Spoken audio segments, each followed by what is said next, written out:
президенти Русия Владимир Путин гуфт ки қонун дар бораи агенти хориҷӣ бояд таҳрир шавад. Путин гуфтааст ки масъала дар ташреҳи иштибоҳии баъзе истилоҳҳои ин қонун аст ки дар баъзе ҳолатҳо ба обурӯи созмонҳои тарафдори ҳукумат зарба мезананд.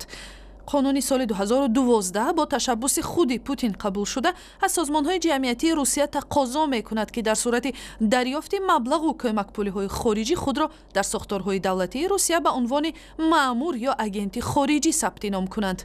Ин қонун боиси маҳкумияти фаъолон ва созмонҳои мудофиаи ҳуқуқи инсон шуд. Чӣ сабаб шуд ки баъди 3 соли таъқиби созмонҳои ҷамъиятӣ аз рӯи ин қонун Путин ба натиҷае омадааст ки қонун таҳрир мехоҳад? дар ин бора мо бо Марияна Тарачешникова, хабарнигори бахши русии радиои Озодӣ дар шаҳри Москав ҳамсӯҳбат мешавем.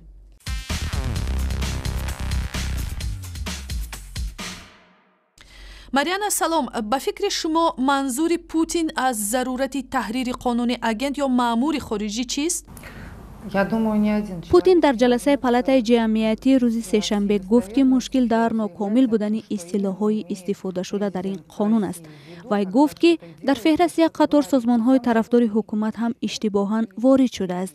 Вай мушаххасан нагуфт ки кадом истилоҳҳо ва кадом созмонҳоро дар назар дорад, вале як даъвои аслии фаъолони ҳуқуқи инсон ки ба додгоҳи конститутсионӣ ҳам шикоят карданд, ин аст намехоҳанд онҳоро агенти хориҷӣ номгузоранд, чунки маънои ин истилоҳ сирф манфӣ буда ба маънои душман ва хоин фаҳмида мешавад ки танҳо бо хусумату душманӣ машғуланд.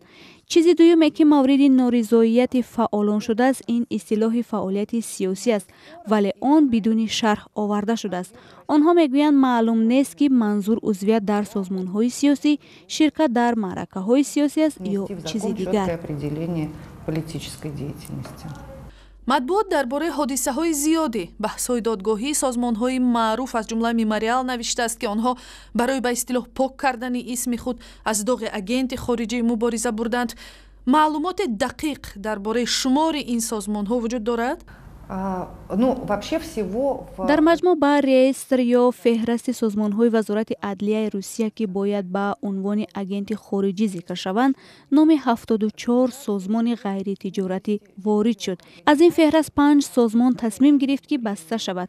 2 созмони дигар баъди он аз ин феҳраст берун шуд ки зоҳиран як соли ахир аз хориҷ пул нагирифтааст. созмонҳои дигар бошанд бидуни хоҳиши худ ба таври зӯрӣ ба ин феҳраст ворид шуданд. ва дар 3 соли мавҷудияти ин қонун чӣ паёмади он дар кори созмонҳои ҷамъиятӣ доштааст? дар оғоз кори созмонҳо қариб ки пурра фалат шуд. додситонҳо ба ин созмонҳо омада фақат тафтиш мекарданд, санаду ҳуҷҷат талаб мекарданд. баъзе созмонҳо ки аз хориҷа пул мегирифтанду аз дохил маблағгузорӣ пайдо карда наметавонистанд, баста шуданд. вазъи бисёр ташкилотҳо ҳоло хеле буҳронӣ шудааст. масалан, яке аз ин гуна ташкилот Сестери ном дорад. ин созмон ба қурбониёни таҷовуз ва хушунати ҷинсӣ кӯмакҳо мекард. аз хориҷа пул мегирифт. ҳоло ин созмон ҳатто барои фаъолияти телефони боварӣ пул надорад. ин гуна созмонҳои зарур ва муфид хеле зиёданд ки намехоҳанд аз онҳо ба унвони агенти хориҷӣ ном гирифта шавад. фаъолияти худро қатъ карданд. ин қонун ки дар асл худ хилофи ҳаққи конститутсионии баргузории маҷлисҳост, як қонуни зараровар мебошад.